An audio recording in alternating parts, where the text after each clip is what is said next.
Top quality और consistent performance के लिए सिर्फ सिल्वर पंप नाम याद रखना। વિગતવાર સમાચાર પર નજર કરીએ, જ્યાં મોરબીમાં મણિ મંદિર નજીક વિવાદિત દરગાહને આખરે ભોય ભેગી કરી દેવામાં આવી છે અને એક સાથે જ 6 જેસીબીને કામે લગાડી અને દરગાહનું ગેરકાયદેસર દબાણ તોડી પાડવામાં આવ્યું છે। પોલીસના ચુસ્ત બંદોબસ્ત વચ્ચે આ કામગીરી શરૂ કરવામાં આવી હતી, જ્યાં મુસ્લિમ વિસ્તાર હોવાના કારણે મોટી સંખ્યામાં મુસ્લિમ લોકો પણ ભેગા થયા હતા। સ્થિતિને જોતા ડીવાયએસપી સહિતનો મોટો કાફલો સ્થળ પર હાજર રહ્યો હતો, તો આ તરફ સિટી એ ડિવિઝન પોલીસ સ્ટેશન બહાર ટોળા એકત્રિત થયા સાથે સૂત્રોચ્ચાર પણ કર્યા હતા। તો આ દ્રશ્યો પણ સામે આવી રહ્યા છે, મોરબીના દ્રશ્યો। મણિમંદિર નજીક આ વિવાદિત દરગાહ કે જેના ગેરકાયદે દબાણને દૂર કરવાની કાર્યવાહી કરવામાં આવી છે। 6 જેસીબી કામે લગાડી અને ગેરકાયદે બાંધકામ દૂર કરવાની કાર્યવાહી કરાઈ રહી છે। તો ચુસ્ત બંદોબસ્ત વચ્ચે અત્યારે આ સમગ્ર વિસ્તારમાં અત્યારે આ ગેરકાયદે બાંધકામની કામગીરી દૂર કરવામાં આવી રહી છે, દબાણ તોડી પડાયા છે અને સાથે જ લોકોના ટોળા પણ એકત્રિત થયા। મુસ્લિમ વિસ્તાર હોવાને કારણે મોટી સંખ્યાની અંદર મુસ્લિમ લોકો એકત્રિત થયા છે અને સૂત્રોચ્ચાર કરી વિરોધ નોંધાવી રહ્યા છે। જો કે આ સાથે જ ડીવાયએસપી સહિતનો મોટો પોલીસનો કાફલો પણ ઘટના સ્થળે પહોંચી ચૂક્યો છે। વધુ વિગતો મેળવીશું, સંવાદદાતા હર્નિશ આપણી સાથે સીધા જોડાયા છે। હર્નિશ, ગેરકાયદે જે વિવાદિત આ દરગાહ હતો ને ગેરકાયદે તેનું બાંધકામ દૂર કરવાની કામગીરી ચાલી રહી છે, હાલ કેવી સ્થિતિ ત્યાં જોવા મળી રહી છે? જો વાત કરીએ તો તંત્ર દ્વારા છે મણિ મંદિરની નજીક આવે જે મસ્જિદ છે તે પાડવાની કામગીરી છે શરૂ કરવાની છે। જો વાત કરીએ તો મોરબી સહિત રાજકોટ, સુરેન્દ્રનગર અને રાજકોટ પોલીસ છે આ મદદના કામમાં લાગી છે। જો વાત કરીએ તો 10 જેટલા જેસીબી છે તેની પણ મદદ લેવામાં આવી રહી છે। વાત કરીએ તો આ ઘટનામાં લોકો દ્વારા પથ્થરમારા કરવામાં આવ્યું હતું અને એક પોલીસની ગાડી છે તેના પણ પથ્થરમારો કરવામાં આવ્યું હતું તેવું પણ જાણવા મળ્યું છે। જી બિલકુલ હર્નિશ, અને હવે કયા પ્રકારની કાર્યવાહી પોલીસ ત્યાં આગળ કેવી કાર્યવાહી કરી રહી છે અને સાથે ત્યાંની સ્થિતિ કેવી છે? હાલ સ્થિતિ શાંત છે, કાબુમાં છે? પોલીસના કેટલા અધિકારીઓ ત્યાં ઉપસ્થિત છે? પોલીસ દ્વારા હાલ ચુસ્ત બંદોબસ્ત રાખવામાં આવ્યો છે અને હાલ પોલીસ છે દરેક વિસ્તારોમાં પેટ્રોલિંગ કરી રહી છે, પેટ્રોલિંગ પણ કરી રહી છે અને સાથે ડીવાયએસપી, એસપી સહિતના પોલીસ અધિકારીઓ હાલ જે છે મોરબીના જુદા જુદા વિસ્તારમાં પેટ્રોલિંગ કરી રહ્યા છે। જી બિલકુલ, કેટલા સમયથી આ વિવાદ ચાલી રહ્યો હતો? કારણ કે અગાઉ પણ નોટિસો આપવામાં આવી હતી અને આખરે હવે કામગીરી કરવામાં આવી રહી છે, કેટલા સમયગાળા દરમિયાન? વર્ષોથી અહીં દરગાહ અનેક વખત આની રજૂઆતો પણ થઈ છે અને જે તંત્રએ આજે બપોરે 2:30 વાગે આ કામગીરી છે શરૂ કરી હતી અને અહીં જો વાત કરીએ તો ત્યારે અહીં જે નીચે સામાકાંઠે જવાનો રસ્તો છે તેથી લઈ અને ખાટકીવાસ ચોક સુધીનો રસ્તો છે બંધ કરી દેવામાં આવ્યો હતો અને પોલીસના ચુસ્ત બંદોબસ્ત વચ્ચે આ દબાણ છે દૂર કરવાની કામગીરી શરૂ કરવામાં આવી હતી। શું પણ ત્યાં આગળ લોકોના ટોળા એકત્રિત છે કે તેમને વિખેરવામાં આવી રહ્યા છે? પેટ્રોલિંગ ચાલુ છે, પોલીસ દ્વારા હાલ સતત પેટ્રોલિંગ છે ચાલુ કરવામાં આવી રહ્યું છે જે ચાલુ રહેવાનું છે। અને જો વાત કરીએ તો બજારમાં પણ હાલ થોડો ભયનો માહોલ છે, જેને લઈ અને બજારો છે એની દુકાનો છે બંધ કરી દેવામાં આવી છે અને પોલીસ છે સતત પેટ્રોલિંગ કરી રહી છે। જી બિલકુલ બિલકુલ હર્નિશ, માહિતી સાથે જોડાવા બદલ આપનો આભાર। અને આપણી સાથે યોગી દેવનાથ બાપુ પણ ફોનલાઈન પર જોડાયા છે। બાપુ, જે રીતે એક બાદ એક જેટલા પણ આ વિવાદિત ગેરકાયદે બાંધકામ કરવામાં આવ્યા હતા અને ધાર્મિકના નામે જે રીતે ધાર્મિક સ્થળોના નામે બાંધકામ કરવામાં આવ્યું છે, પરંતુ તે તમામ ગેરકાયદે હવે તેની જે પ્રક્રિયા છે તે શરૂ થઈ ચૂકી છે અને દબાણો દૂર કરવામાં આવી રહ્યા છે, આપની પ્રતિક્રિયા? હા, ચોક્કસ ગેરકાયદેસર છે અને ધર્મને નામે આ બધો ધતિંગ ગમે ત્યાં જો આપણે હિન્દુ દેવી દેવતાનું કોઈ બી મંદિર હોય તો બાજુમાં દરગાહ આવી જતી હોય છે, કબ્રિસ્તાન બની જતા હોય છે રાતોરાત। એક જગ્યા નહીં, હજારો જગ્યા જોશો તો આપને આ બધો જોવા મળશે। ક્યાં અરે ભાઈ, તમારો કોઈ નામનો ત્યાં અસ્તિત્વ નથી, કઈ નામનો અસ્તિત્વ હોય તો તમે કહી શકો છો કે અમારો છે, તમારો નામનો કોઈ અસ્તિત્વ નથી તો તમારે મણિ મંદિરની બાજુમાં તમારે કેવી રીતે દરગાહ ઊભી થઈ ગઈ? આ બધો એક પ્લાન થી થઈ રહ્યો છે, એક આખો ટાર્ગેટ છે, ટાર્ગેટ લઈને ચાલી રહ્યા છે। કોઈ બી હિન્દુ દેવી દેવતાઓનું ધાર્મિક સ્થાન હોય, હિન્દુઓનું કોઈ બી ધાર્મિક સ્થળ હોય એને ઉપર આ લોકો ત્યાં બાજુમાં રાતોરાતમાં દરગાહ ઊભી થઈ જતી હોય છે, કબ્રિસ્તાન તૈયાર થઈ જતા હોય છે, એટલે મોટો ષડયંત્ર છે ને આવા કોઈ બી દબાણ છે એ હટાવવા ચોક્કસ છે ને આપણે ખબર હશે કે અમે આ 1.5 વર્ષ પહેલા આખી મુહિમ ચલાવેલી મણિ મંદિરની, અમે આ બધી મુહિમ ચલાવેલી છે કે આ ગેરકાયદેસર છે ને આને હટાવવામાં આવે, અને હું સરકારનો ખૂબ ખૂબ આભાર માનું છું કે ગેરકાયદેસર જે દબાણ હતો એને દૂર કરવામાં આવી રહ્યો છે, એટલે એમાં પ્રસન્નતા છે, અને એવા ગમે ત્યાં આ જગ્યાની ગમે જગ્યાએ દબાણ જો છે ગેરકાયદેસર છે આવાને દૂર કરવા જરૂરી છે. બિલકુલ, પરંતુ આ જ્યારે દબાણ દૂર કરવાની કામગીરી હાથ ધરવામાં આવે ત્યારે ધર્મના નામે લોકો એકત્રિત થઈ જતા હોય છે અને આ રીતે પથ્થરમારા સુધીની પણ વાત આવી જતી હોય છે અને આ રીતનો હિંસક વિરોધ નોંધાવવામાં આવતો હોય.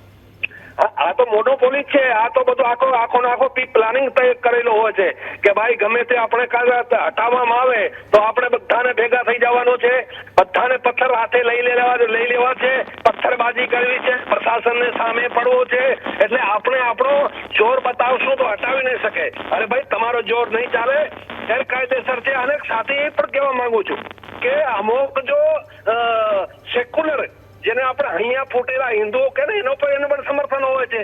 અરે ભાઈ ગેરકાયદેસર રાતોરાતમાં દરગાહો બની જતી છે, કેવી રીતે બની જતી હોય છે? તમારો ત્યાં કોઈ અસ્તિત્વ નથી, તમારે હિન્દુ સનાતન ધર્મને દેવી દેવતાથી કઈ લેવો નથી, તો એને બાજુમાં રાતોરાતમાં તમારી દરગાહ કેવી રીતે ઉભી થઈ જતી હોય છે?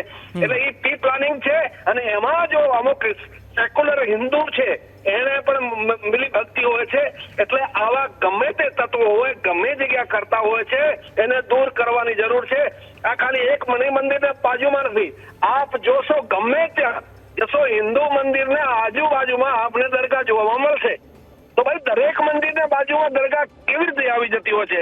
એટલે આ એક પ્લાન છે, એક ટાર્ગેટ છે કે ભાઈ હિન્દુ મંદિર હોય એને બાજુમાં દરગાહ ઉભી કરવામાં આવે, દરગાહ ઉભી થશે એટલે હિન્દુઓને મંદિરોમાં જશે, પણ ત્યાં પણ આવશે. ધીરે એક જ્યાં પૈસા એકત્રિત કરવામાં આવે છે, અને એ પૈસા સારી જગ્યા લાગે તો ઠીક છે, પણ એ પૈસા પણ હિન્દુઓને અત્યાચાર માટે અમુક જગ્યા વપરાવામાં આવે છે. આપણે જોયા છે પહેલે ઘણા એવા બધા ખુલાસા થયા છે.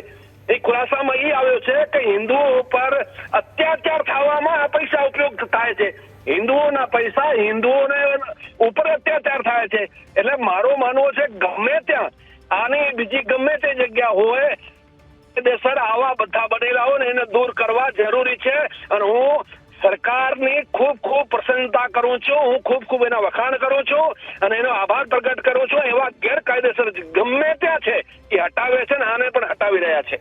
બિલકુલ, પણ બાપુ એ પણ સવાલ થાય કે જ્યારે આ પ્રકારનું વિવાદિત એક વસ્તુ હોય, કબજો કરેલો હોય ગેરકાયદે રીતે, ત્યારે આ દરમિયાન તેમના જે આગેવાનો હોય છે કાં તો ગમે તે સમાજના આગેવાનો હોય તે સમાજના આગેવાનો આવીને આગળ કેમ નથી કહેતા? એ લોકો આ જ્યારે હિંસક પ્રવૃત્તિ ત્યાં આગળ લોકોના ટોળા એકત્રિત થઈ જવા, પોલીસ પર હુમલો કરવો, આ પ્રકારની સ્થિતિ જ્યારે થાય ત્યારે એ સવાલ આગેવાન આવે કેવી રીતે કે આગેવાનો તો પ્લાન બનાવ્યો હોય, એ તો ખાલી આ બીજા હાથા જ હોય, જો પથ્થર લઈને ઉભા હોય છે હાથોમાં અને પ્રશાસનનો જો વિરોધ કરતા હોય છે એ તો ખાલી હાથા હોય છે. આગેવાનો તો જ બધો એનો તો પ્લાન બનાવેલો છે, આગેવાનોની તો બધી તો આખી મુહિમ ચલાવેલી હોય છે.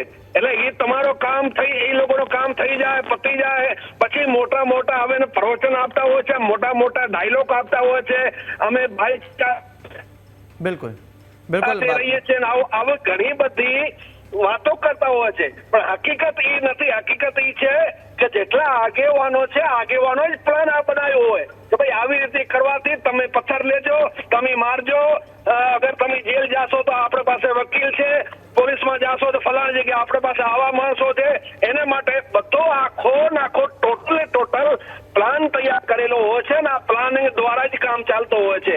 એટલે આગેવાનોને આપ સાંભળશો, આગેવાનો ક્યારે આવશે કે આ બધો પતી ગયો હોય, મારામારી થઈ ગઈ હોય, પથ્થરબાજી થઈ ગઈ હોય, પછી આગેવાનો આવશે.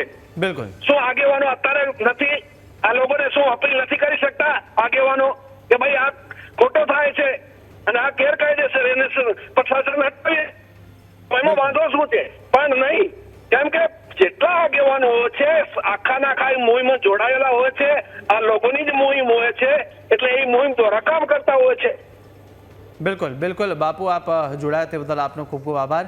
આપણી સાથે કાજલબેન હિન્દુસ્તાની આપણી સાથે જોડાયા છે. હિન્દુ આગેવાન, આપનું સ્વાગત છે કાજલબેન. પરંતુ આ મોરબીની ઘટના, મણિ મંદિર તેની નજીક જ એક વિવાદિત દરગાહ જે ગેરકાયદે તેનું દબાણ કરવામાં આવ્યું હતું, બાંધકામ કરવામાં આવ્યું હતું ને તેને હવે તોડી પાડવાની કામગીરી કરાઈ, પરંતુ તે દરમિયાન તંગદિલી સર્જાઈ છે. વારંવાર આ પ્રકારે જ્યારે ગેરકાયદે બાંધકામ દૂર કરવામાં આવતા હોય ત્યારે આ પ્રકારની જે પ્રવૃત્તિ થતી હોય અનેક સવાલો ઊભા કરનારી છે. જી, મને એવું લાગે છે કે અવૈધ અતિક્રમણ છે તો એ હટવું જોઈએ, તો સરકારનો નિર્ણય હોય અને એમાં જે બી અવૈધ અતિક્રમણો એ જાય, પણ જેવી રીતના પ્રોપર પ્લાનિંગ સાથે આ મંદિરની જગ્યા જે આરએનબી ડિપાર્ટમેન્ટમાં આવતી હતી ને મંદિરની જગ્યા ઉપર જ મંદિરની સાથે સાથે એક આખી મંદિરની દીવાર પચાવી લેવામાં આવી. આ કેટલું મોટું મણિ મંદિર છે, આપ જો હેરિટેજ પ્રોપર્ટી છે, એ હેરિટેજ પ્રોપર્ટી ઉપર એ લોકો આખા ગામમાં કબ્રિસ્તાન આપેલા છે, તો એ દાટવા માટે આ જ જગ્યા મળી કે એ લોકોએ અહીંયા પેલા નાની મજાર બનાવીને ધીરે ધીરે એ 3 માળ જેવી દરગાહ બની ગઈને આખી દીવાર અંદર પચાવી પાડી. તો આપને ખબર પડતું હોય કે એના પાછળનું મોટિવ શું છે. હવે એમાં ઘણા બધા રીઝન્સ કામ કરતા હોય છે કે એ લોકોનો ઉદ્દેશ્ય છે ગજવાએ હિન્દનો, એટલે જમીનો ઉપર કબજો કરે છે ને ડેલિબરેટલી એ લોકો મંદિરની જગ્યા ઉપર કબજો કરે ને એમાં જે મુસ્લિમના સામાજિક આગેવાનો છે કે એ લોકોના પોલિટિકલ લીડરશિપ છે કે અથવા એ લોકોની જે રિલિજિયસ લીડરશિપ છે, જેના મુલ્લા મૌલવી મૌલાનાઓ છે, એ લોકો આવા જે છોકરાઓ છે મુસ્લિમ છોકરાઓ એ લોકોને રેડિકલ બનાવે, એ લોકોને ઉગ્રવાદ શીખડાવે, એ લોકોને અલગાવવાદ શીખડાવે ને જ્યારે આવું અતિક્રમણ સરકારની યોજના પ્રમાણે હટતું હોય છે ત્યારે અસામાજિક તત્વોને હાથમાં પથ્થર દઈને વાતાવરણ બગાડવા માટે મોકલી દે. પણ તમે જો કોઈ પણ મુસ્લિમ નેતા કા મુસ્લિમ મૌલાના મૌલવીના અથવા મુસ્લિમ જે રિલિજિયસ પ્રીચર છે એના કોઈના તમને છોકરાઓ અત્યારે ટોળા જે તમે દેખાવ છો એમાં નહીં હોય. એ ટોળાઓમાં એ જ છોકરાઓ હશે જે કાંઈક તો મચ્છી ભાજી વેચતા હશે, કા બૂટ ચંપલ સાંધતા હશે, કા જે લોરીમાં શાકભાજી વેચતા હશે, કા જે પંચર કાઢતા હશે. એ જ છોકરાઓને અત્યારે 500 રૂપિયા દઈને 1000 રૂપિયા દઈને આ ટોળું મોકલેલું છે. એક તો અવૈધ અતિક્રમણ ઊભું કરે છે. અવૈધ અતિક્રમણ ન થાય એના માટે સરકાર કાયમ સૂચનાઓ આપતી હોય, ઊભું કરે પછી હટાવવામાં આવે ને એનામાં પછી આવા નાટક કરે. અચ્છા, એમાં સમજવાવાળી વાત એ છે કે આપણે કોન્સેપ્ટ સમજવો પડશે. આ મસ્જિદનો અંતર, એને મજારનો અંતર, એને દરગાહનો અંતર સમજવો પડશે. આ એક પીરની છે ને એ પીરના પોતાના જ હોય, એને કઈ અલ્લાહથી કે ઇસ્લામથી કઈ લેવું દેવું ના હોય. એનો પીર કોઈ બહેનો હોય, કોઈ હાજી બહેનો હોય, હજ ગયો એને હાજી હજ કરીને આવ્યો એને હાજી બનાવી દે, એના નામથી પીર ઊભું કરી દઈએ ને પછી એના જે અનુયાયી હોય એ લોકોના પોતાના ફાયદા હોતા હોય એટલે માટે એ લોકો એને કરતા હોય. એનું ઇસ્લામ ને મુસ્લિમ્સ એને અલ્લાહથી કે મસ્જિદથી કઈ લેવું દેવું નહીં. આ એક દરગાહ છે તો એ દરગાહને બધા મુસલમાનો માને એ નથી. આમાં અમુક જ જે બરેલવી સુન્ની મુસ્લિમ સમાજના જે બરેલવી મુસલમાન છે એ જ એને માને ને એ બી મુઠ્ઠીભર છે, બધા છે બી નહીં. તો એ આ ટોળું ભેગું કરીને અત્યારે પોલીસની સામે સંઘર્ષ કરવાનું મતલબ શું છે? અવૈધ આપણા ઘણા મંદિરો હૈટા જ છે ગુજરાતમાં, એવું તો નથી કે નથી હૈટા. જ્યાં જ્યાં સરકારની યોજનાના કાર્ય ચાલે છે તો અહીંયા આપણા ઘણા લોકોના મકાનો અને મંદિર અને આપણી જે ડેલી હતી ભગવાનની એવી ઘણી હટાઈ છે. તો જ્યારે અવૈધ હટે છે તો એ બધા માટે સેમ કાયદો છે, એવું નથી. તો હિન્દુ તો આવી રીતના ક્યારેય ટોળા ભેગા નથી કરતા, હિન્દુ તો આવી રીતના ક્યારેય સરતનથી જુદાના નારા નથી લગાડતા, હિન્દુ તો આવી રીતના ક્યારેય પોલીસ પ્રશાસનથી સંઘર્ષ નથી કરતું. પછી તમે જુનાગઢની મજેવડી ગેટ વાળી દરગાહ હટાવી ત્યારે તમે જો એને પોલીસ ચોકી ઉપર અટેક કર્યો હતો અને પોલીસ વાહનોને જલાવ્યા હતા, એમાં પીઆઈ શીખે 4-5 પોલીસ અધિકારીઓ બધા જખમી થયા હતા. જે મજેવડી ગેટ વાળી ઘટના હતી એ બી સેમ હતી, સેમ પેટર્ન અહીંયા એ લોકો મોરબીમાં તો ના હો. હવે તો સરકારને આઈડેન્ટિફાઈ કરવા પડે કે આમાં કયા એ છોકરાઓ છે ને એ લોકોના જેટલાઓના અવૈધ ઘર છે. આ ટોળામાં બધા આવી ગયા છે ફોટોમાં. હવે તો જેટલાઓના અવૈધ મકાન છે એ બી બધા એના મન તો હું તો સરકારથી રજૂઆત કરું કે આ પાડો. અને વિશેષ આભાર હું સરકારના માનું છું, ભૂપેન્દ્રભાઈ પટેલજી અને માનનીય આપણા હર્ષભાઈ સંઘવીનો ખૂબ ખૂબ આભાર પ્રકટ કરીએ કે આવી રીતના અવૈધ અતિક્રમણો ઉપર સરકારી બુલડોઝર ચાલ્યું છે, દાદાનું બુલડોઝર ચાલ્યું છે અને સરકારી જગ્યાઓને આવા અવૈધ ઢાંચાઓથી મુક્ત કરાવવામાં આવી રહી છે. આવી જ રીતના ઘણી ગોચરની જગ્યા ઉપર બી દબાણ થયા છે. હું તો એવી રિક્વેસ્ટ કરું કે એ બી હટવા જોઈએ. મગર સરકારની બહુ સારી કામગીરી છે ને એમાં બી વિશેષ મોરબીના પોલીસ પ્રશાસન, મોરબી એસપી, મોરબી કલેક્ટરના બી અમે ખૂબ ખૂબ આભાર પ્રકટ કરીએ છીએ ને મોરબીની આખી જનતા તરફથી અને ગુજરાતની જનતા તરફથી બી હું આભાર પ્રકટ કરું છું. અને સાથે એ બી કહું છું કે આ જેટલા અસામાજિક તત્વો અત્યારે તમારા કેમેરામાં દેખાય છે એ બધા એમાંથી જેટલાઓના અવૈધ મકાન દુકાન છે એ બધાના પાડો. જે તે કરતા બીજી વાર આ લોકો આવા ટોળામાં આવીને સરકારને ચેલેન્જ કરવું અને પ્રશાસનની કાર્યવાહીમાં જે બાધા બને છે એ કરવાનું બંધ કરી દઈએ. બિલકુલ બિલકુલ. અને છેલ્લા આપ પણ આ મુહિમમાં હતા અને છેલ્લા ઘણા સમયથી ત્યાં આગળ આ અતિક્રમણ કરાયેલું હતું, ગેરકાયદેસર દબાણ કરવામાં આવ્યું હતું ને ઘણા લોકો એનો વિરોધ કરી રહ્યા હતા. છેલ્લા ઘણા વર્ષોથી આ સંઘર્ષ હતો, પરંતુ આખરે હવે આજે એને દૂર કરવામાં આવી રહ્યું છે. આ દરમિયાન આટલું વિલંબ થવા પાછળનું કારણ શું? ત્યાંનું સ્થાનિક તંત્ર એટલું સક્ષમ નહોતું કે એ દબાણ દૂર કરી શકે? નહીં, એમાં હું ઇન્વોલ્વ હતી આ મેટરમાં ડે 1 થી, ને એમાં શું થયું હતું કે સરકારી તંત્ર તો કાર્ય કરવા માંગતું જ હતું કે ભાઈ આટલું મોટું આપણી હેરિટેજ પેલેસ છે ને આ મંદિર છે એને પ્રિઝર્વ કરવું પડે, રાઈટ? તો હેરિટેજ જગ્યાઓ જે બી છે એને પ્રિઝર્વ કરો, એમાં અવૈધ અતિક્રમણો ન થવું જોઈએ, એ તો નિયમ જ છે ભારત સરકારનો, રાઈટ? હવે એ લોકો જે મુંજાવર હતો ને એ લોકો સ્ટે માટે કોર્ટમાં જતા રહ્યા અને કોર્ટથી ગુજરાત હાઈકોર્ટથી એ લોકોને સ્ટે મળ્યો હતો ને એના સામે RNB ડિપાર્ટમેન્ટનું પણ જે એ લોકોને કાર્યવાહી કરવી હતી કોર્ટના માધ્યમથી એ કરીને કોર્ટના માધ્યમથી જે જજમેન્ટ આવ્યો છે એ કોર્ટે જ આપ્યો છે ને કોર્ટના ઓર્ડર ઉપર જ આજે એ અતિક્રમણ હટ્યું છે, કેમ કે કોર્ટે જોયું કે આ લોકો પાસે દેવા માટે એક પણ કાગળ નથી, કાંઈ પણ પુરાવો નથી, એ લોકો પાસે કાંઈ જ નથી, તો આ અવૈધ સિદ્ધ થયું છે. એટલે કોર્ટના ઓર્ડર ઉપરથી આજે આ કાર્ય જે છે સ્થાનિક પ્રશાસને કર્યું છે. બિલકુલ. અને કાજલ, સેક્યુલરિઝમની વાતો પણ આપણા અહીંયા બહુ ચાલતી હોય છે, પરંતુ આ દરમિયાન જ્યારે એક હાઈકોર્ટ હોય તે ચુકાદો આપી દે કે આ ગેરકાયદે છે, તો પછી તેને સ્વીકારવામાં આ બધું બળ પ્રયોગ કરવો કે પછી આ રીતના હિંસક વિરોધ કરવો કેટલું યોગ્ય? તમે આ લોકોની મોડેસ્ટ ઓપરેન્ડી સમજો.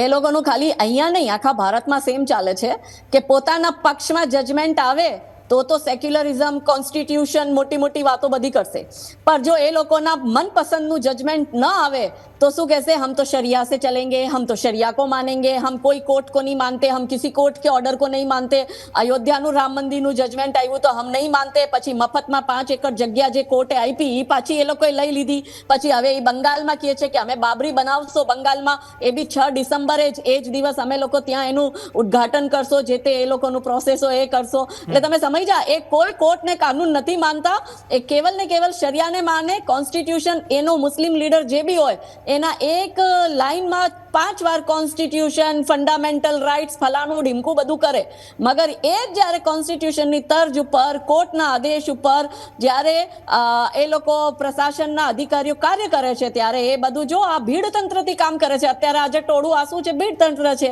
કે હમારા મરજીથી ચાલો, નહીં ચાલો તો અમે ટોળામાં ભેગા થશો. આ બધા બ્રેન ડેડ ઝોમ્બીઝ છે જે હાથમાં પથ્થર લઈને ગુસ્તાકે નબી કી એક ही સજા સરતન સે જુદા આવા નારા લગાડશે, ફતવાઓ કાઢશે. મારા ખિલાફ મોરબીમાં જ્યારે આ સંઘર્ષ ચાલતો હતો ત્યારે સુન્ની મુસ્લિમ સમાજે ખૂબ વિરોધ કર્યો હતો અને આના લોકોનું ખૂબ મને ધમકી આવી હતી, તને મારી નાખશો, ફતવો મારા નામનો કાઢ્યો હતો અને કે નહીં છોડીએ, પરિવાર સાથે મારશો, એવી બધી ધમકીઓ. મેં કીધું આપણે ક્યાં રહીએ છીએ? આમ હું ભારતમાં રહું છું કે સિરિયામાં રહું છું? હું મારા દેશમાં રહું છું ને જ્યાં સરકારી કાર્ય કોર્ટના ઓર્ડરથી થતા હોય છે, ત્યાં પછી આવું ભીડ તંત્રને ઉશ્કેરવું, એના હાથમાં પથ્થર દેવા, એને ટોળાને અહીંયા ભેગું કરવું, આ બધાના ફોન જપ્ત થવા જોઈએ. કોને મેસેજ સ્પ્રેડ કર્યા છે, કોને અહીંયા મોકલાવ્યા છે, કોને આ લોકોને ચડાવ્યા છે, એ બધા ઉપર કાર્યવાહી થવી જોઈએ. ત્યારે આ લોકો સુધરશે, બાકી આ સુધરવાના નથી. આવનારા સમયની અંદર કઈ એવી ચેતવણી હવે આપણે જોવી પડશે આવનારા સમય માટે? અને સાથે આવી જ્યારે કાર્યવાહી થતી હોય ને આવા જ્યારે નિર્ણય લેવામાં આવતા હોય ત્યારે શું આમાં પણ કોઈ એવા ફેરફાર થવા જોઈએ કે જે આ પ્રકારની ઘટનાઓને અંજામ આપતા પહેલા એમને પણ ચેતવી દે? હવે જો સરકાર એનું કામ કરે છે અને આદરણીય ભૂપેન્દ્રભાઈના નેતૃત્વમાં ને માનનીય હર્ષભાઈના નેતૃત્વમાં ગુજરાતમાં સારા કાર્ય ચાલી રહ્યા છે. પોલીસ પ્રશાસન બી બહુ સારી રીતે કાર્ય કરી રહી છે, પણ સરકાર એનું કામ કરે છે. હવે જ્યારે સમાજમાં આવી રીતના શાંતિ દોરવવાનું કામ ચાલતું હોય છે ને મોરબી હોય કે કોઈ પણ જગ્યા હોય જ્યાં આવી રીતના કાર્યવાહી થતી હોય ને શહેરનું વાતાવરણ બગાડીને એક ડરનો માહોલ ઊભા કરવાવાળા જે લોકો છે એના ઉપર મને લાગે સરકારને સાથે સાથે એ લોકો ઉપર બી કાર્યવાહી સ્ટ્રિક્ટ કરવાનું ચાલુ કરી દેવું જોઈએ, જે તે કરતાં આવું વાતાવરણ બીજી વાર કોઈ ઊભું ન કરે. બિલકુલ. અને અનેક એવા આપણે ધાર્મિક સ્થાનો જોઈએ કે જ્યાં આગળ પહેલેથી પ્રાચીન કાળના ત્યાં આગળ ધાર્મિક સ્થાનો પ્રસિદ્ધ હોય અને તેની બાજુમાં ક્યાંક અન્ય જે ધર્મના હોય તેમનું પણ ક્યાંક સ્થાપના થયેલી હોય અને અનેક એવા સવાલો પણ ઉઠ્યા છે કે ગેરકાયદે થયેલા છે. હવે આવનારા સમયની અંદર પણ એવા કેટલા દબાણો હશે કે જેને દૂર કરીશું આ પ્રકારની કાર્યવાહી તે દરમિયાન પણ ક્યાંક તંગદિલી સર્જાઈ શકે? હવે ભૂપેન્દ્રભાઈ ને હર્ષભાઈની જોડી સાથે બહુ સારું કાર્ય કરી રહી છે અને ઘણા અવૈધ અતિક્રમણો ગુજરાતમાંથી હટાવ્યા છે.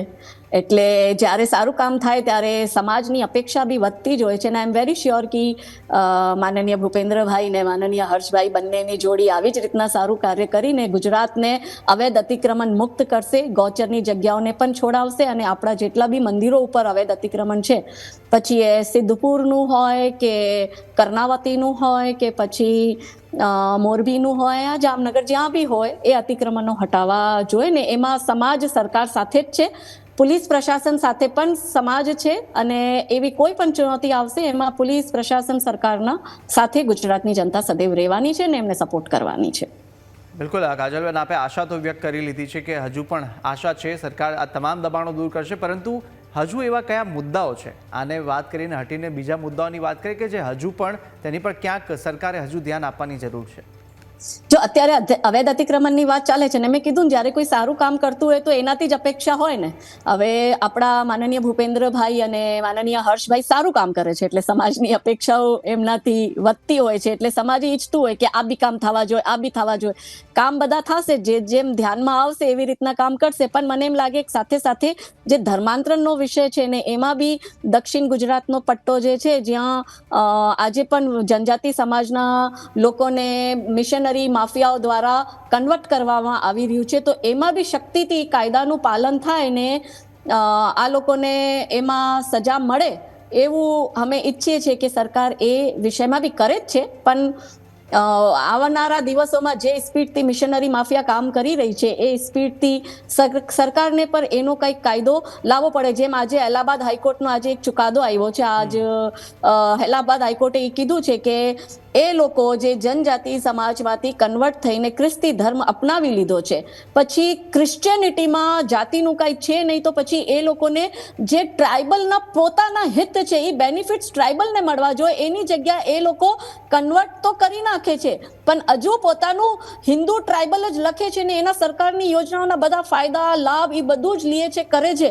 તો એના ઉપર પણ આપણે ધ્યાન દેવું જોઈએ ને એમાં પણ સજાની જોગવાઈ હોવી જોઈએ ને એ લોકોના ટોટલ રાઇટ્સ બેનિફિટ્સ એ બધા ખતમ કરવા જોઈએ. તો એ આજનો જ ચુકાદો છે અલ્હાબાદ હાઈકોર્ટનો. તો આઈ થિંક કે એવું ઇન સેમ વે આપણા ગુજરાતમાં બી થવું જોઈએ ને એક સ્પષ્ટ માનવાનું પણ છે કોર્ટનું બી, સરકારનું બી, પ્રશાસનનું પણ. અમલીકરણની જ્યાં સુધી વાત છે એ ગ્રાઉન્ડ ઉપર જેવી રીતના થવું જોઈએ એવી રીતના નથી થતું. આપની ચેનલમાં બી હું ઘણીવાર ધર્માંતરણના વિષય ઉપર મેં વાત કરી છે અને એ થઈ રહ્યું છે, તો માટે આમાં થવું જોઈએ. ફોર એક્ઝામ્પલ હું એક્ઝામ્પલ દો, જો હવે આ બોલીશ તો કદાચ કોઈને વિવાદ લાગશે, પણ તમે કયો છો એટલે હું ગ્રાઉન્ડ ઉપર કામ કરું છું એટલે આપ જો કે જે જે સરકાર દ્વારા જે MLA ને ક્વાર્ટર પ્રોવાઈડ કરવામાં આવ્યા છે ગાંધીધામમાં, તો એમાં જે વ્યારાના MLA છે મોહનભાઈ કોંકણી, એ એના ઘરનું મુહૂર્ત કરે છે ને ગૃહ પ્રવેશ બિલકુલ ક્રિશ્ચિયન વિધિથી થાય છે ને એમાં બકાયદા પાસ્ટર આવ્યો છે. એ ફોટો વિડીયો બધા વાયરલ થયેલા છે, મારા મરજીથી નથી કહેતી.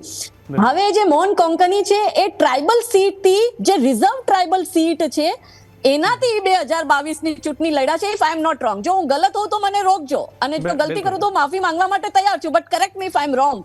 તો જ્યાં સુધી મારી સમજ છે કે એ મોહન કોંકણી જે છે એ રિઝર્વડ ટ્રાઇબલ સીટથી ચૂંટણી 2022ની લડ્યા છે ને જીત્યા છે ને આજે એ પોતાનું ગૃહ પ્રવેશ ખ્રિસ્તી વિધિથી પાસ્ટરને બોલાવીને કરે છે. એનો મતલબ કે એને મારા એક જનજાતિ સમાજના મારા ટ્રાઇબલ ભાઈનો અધિકાર માર્યો છે, એના અધિકાર ઉપર એ ગેર રીતે કબજો કરીને બેઠો છે. આ ટિકિટ મળવી જોતી જે છે સાચો ટ્રાઇબલ છે, જે ટ્રાઇબલના ઉત્થાન માટે કામ કરતો કરે. એની જગ્યાએ મોહન કોંકણી ટ્રાઇબલના નામે ટ્રાઇબલનો હક પચાવી લીધો છે ને અત્યારે પોતે ક્રિપ્ટો બની ગયો છે ને એ ક્યાંક ના ક્યાંક એની સંડોવણી બી વચ્ચે ચર્ચા ચાલતી હતી ને એના વિષયમાં એવું વાતાવરણ બી ત્યાંના જે સ્થાનિક જનજાતિ સમાજના જે સંગઠન છે, દેવ બિરસા સમિતિ છે, એ લોકોનું બી કહેવાનું છે કે એનું બહુ મોટો હાથ છે ધર્માંતરણ કરાવવામાં. ભોળાભાળા જનજાતિ સમાજના લોકોને એ લોકો કન્વર્ટ કરે છે, મિશનરી માફિયાઓ દ્વારા કન્વર્ઝન થઈ રહ્યું છે. તો હવે જો આમાં પછી હવે શું મોહન કોંકણી ઉપર કઈ પગલાં લેવાશે, એના ઉપર તો એને તરત જ બરખાસ્ત કરવો જોઈએ, એના ઉપર કાયદેસર કાર્યવાહી થવી જોઈએ ને એને તરત જ આ પદથી એને રિલીવ કરવો જોઈએ, કેમ કે એ જનજાતિની ટ્રાઇબલ સીટનો હક મારીને સરકારને ગેરમાર્ગે દોરીને કોર્ટના ઓર્ડર થવા છતાં પણ એ આવી રીતના છેતરપિંડી કરે છે. બિલકુલ બિલકુલ બિલકુલ આપનો મત, પરંતુ એક બીજું એ પણ જાણવું છે કે અત્યારે જે તમામ ધર્મગુરુ હોય કે પછી જે અન્ય સમાજના આગેવાનો એક સાથે વિચારણા કરી અને જે આ હિંસક પ્રવૃત્તિ થતી હોય અને જે એની જગ્યાએ દેશના વિકાસની અંદર આ યુવાધન આજનું વિચારે તે દિશામાં તેમને માર્ગદર્શન આપે, પ્રેરે, તેવું શું કાજલ હિન્દુસ્તાની ઈચ્છે? તમામ ધર્મના નેતાઓ આગેવાનો એક સાથે મળી. હું તો એક બહુ નાની સામાજિક કાર્યકર્તા છું ને મારી કદાચ આ મોટા નેતાઓ ને આ મોટા લોકો જેટલી કદાચ મારામાં બુદ્ધિ બી નહીં હોય. હું તો સાધારણ મહિલા છું, ગૃહિણી છું. મને લાગે ધર્મ પ્રતિ દરેક વ્યક્તિની પોતપોતાની જવાબદારી છે ને આ દેશ જ્યારે સનાતન વૈદિક ધર્મનું અનુકરણ કરશે તો જ આપણે વિશ્વગુરુ બની શકશો, કેમ કે શાંતિનો સંદેશ અને વસુદેવ કુટુંબકમનો સંદેશ જે છે એ સનાતન વૈદિક ધર્મ જ આપે છે. તો આપણે જ્યારે આખા વિશ્વની શાંતિની વાત કરે છે ને આપણે આખા દેશની શાંતિની વાત કરીએ તો એમાં સનાતન ધર્મનું અનુકરણ કરવા વાળા જ શાંતિનું સ્થાપના પણ કરી શકશે. માટે ધર્મગુરુ એમનું કાર્ય કરી રહ્યા છે, સામાજિક કાર્યકર્તા હિન્દુ સંગઠન બી એનું કાર્ય કરી રહ્યા છે અને મને લાગે બધા પોતપોતાના ઈગો સાઈડમાં મૂકીને, અહંકાર સાઈડમાં મૂકીને મળીને સમાજ માટે સારું કાર્ય કરે ને આવનારી પેઢીને એક સુરક્ષિત રાષ્ટ્ર આપણે દઈને જઈએ કે જ્યાં દીકરીઓ સુરક્ષિત હોય, એની સાથે લવ જિહાદ ના થાય, જ્યાં આપણા મંદિરો આવી રીતના સુરક્ષિત હોય, જ્યાં લેન્ડ જિહાદ ના થાય, જ્યાં આપણું ટ્રાઇબલ કમ્યુનિટીનું પોતાના અધિકારો સંરક્ષિત થઈ શકે, માટે ધર્માંતરણ ન થાય. તો એ બધું ચિંતા આપણે કરવી પડશે. બધા પોતપોતાની શોભાયાત્રા, રામજીની શોભાયાત્રા શાંતિથી કાઢે, કોઈ પથ્થરમાળો ના થાય, નવરાત્રીમાં બહેનો પ્રેમથી શાંતિથી ગરબા રહીએ, એમના ઉપર હુમલો ન થાય, એ બધી જ ચિંતા આપણે કરવાની છે. માટે બધાઈને મળીને શાંતિનો સંદેશ આપવો પડે અને ભાઈચારો ખરેખર જો આપવો હોય ને ભાઈચારાની પૈડી હોય ને ભાઈચારો ચાહતા હોય તો સામેવાળો જે પક્ષ છે એને પણ આ સમજવું પડે, કેમ કે અંતે એમાં સમાજનું જ નુકસાન થાય છે. માટે દેશ અને સમાજનું નુકસાન ના થાય એટલે બધાને પ્રેમ, શાંતિ, સદભાવથી કામ કરવું પડે. બિલકુલ, ખૂબ સરસ વાત કરી અને અહંકાર એ જ વિનાશ તરફ પ્રેરે છે. આપની વાત બિલકુલ સાચી છે. આપ જોડાયા તે બદલ આપનો ખૂબ ખૂબ આભાર.